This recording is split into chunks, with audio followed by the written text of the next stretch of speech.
దేవునికి స్తుతి మహిమ ఘనత ప్రభావాలు కలుగునుగాక.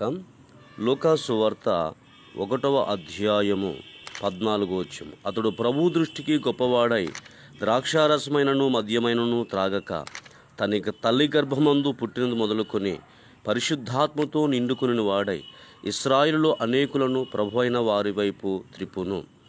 అలాగే 17వ వచనం. ఏలి యొక్క ఆత్మయు శక్తి గలవాడై ఆయనకు ముందుగా వెళ్ళును గనుక నీకు సంతోషము మహదానందము కలుగును. అతడు పుట్టినందున అనేకులు సంతోషింతురు అనేను. దేవుని ప్రియమైన వారలారా, మరి యోహాను పుట్టుట విషయంలో మరి తల్లిదండ్రులకు అనేకులకు సంతోషము కలుగును అని దేవుని యొక్క వాక్యం సెలవిస్తూ ఉంది. అంతేకాదు అతడు తల్లి గర్భమున పుట్టు మొదలుకొని పరిశుద్ధాత్మతో నిండుకొనిన వాడై ఉంటాడని వాక్యం సెలవిస్తుంది. మరి ఈ దినాల్లో మన పిల్లలు ఏ విధంగా ఉంటున్నారు? పరిశుద్ధాత్మతో నింపబడిన పిల్లలు ఎవరైనా ఉంటున్నారా? అలాగే మరి మనం సంసోను గురించి చూసినట్లయితే న్యాయాధిపతుల గ్రంథం 13వ అధ్యాయం 24వ వచనములో సంసోను ఎదిగినప్పుడు యెహోవా అతనిని ఆశీర్వదించెను. సంసోను చిన్ననాటి నుండే దేవుని యొక్క ఆత్మయు బలమును శక్తిని కలిగిన వాడై ఇశ్రాయేలుకు గొప్ప విమోచన కలగజేసిన వాడుగా దేవుని యొక్క వాక్యము సెలవిస్తుంది.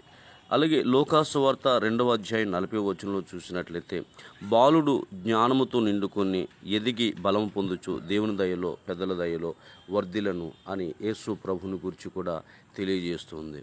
అలాగే మొదటి సమూయేలు గ్రంథం 2వ అధ్యాయం 11వ వచనంలో చూసినట్లయితే సమూయేలు ఏలి ఎదుట యెహోవాకు పరిచర్య చేస్తున్నాడని వాక్యం సెలవిస్తుంది. సమూయేలు చిన్ననాటి నుండి ఏలికి పరిచర్య చేశాడు, యెహోవాకు పరిచర్య చేశాడు. దేవుని మందిరములో ఉండి దేవుని సన్నిధానంలో ఎదుగుచున్నాడు. అది భయంకర దుష్ట కాలము, దర్శనాలు లేని కాలం, దేవుని వాక్కు లేని కాలములో అతడు మందిరములో ఉండి ఎదుగుచు మరి మంచి పేరును పొంది అనేకుల దయ పొంది దేవుని దయ పొంది చిన్ననాడే మరి దేవుని యొక్క స్వరాన్ని వినినటువంటి బాలుడిగా మనకు కనిపిస్తున్నాడు. మరి సామెతల గ్రంథం 20వ అధ్యాయం 11వ వచనంలో మనం చూసినట్లయితే బాలుడు సహితం తన చేష్టల వల్ల తన నడవడి శుద్ధమైందో కాదో తెలియజేస్తాడని వాక్యం చెప్తుంది. కాబట్టి చిన్ననాటి నుండే పిల్లల యొక్క నడవడిక ఎలాగుందో మనం గమనించే వారుగా ఉండాలి. వాళ్ళ చేష్టలు వారి రేపొద్దున ఏమవుతారో అనేది దేవుని యొక్క వాక్యం తెలియజేస్తూ ఉన్నది.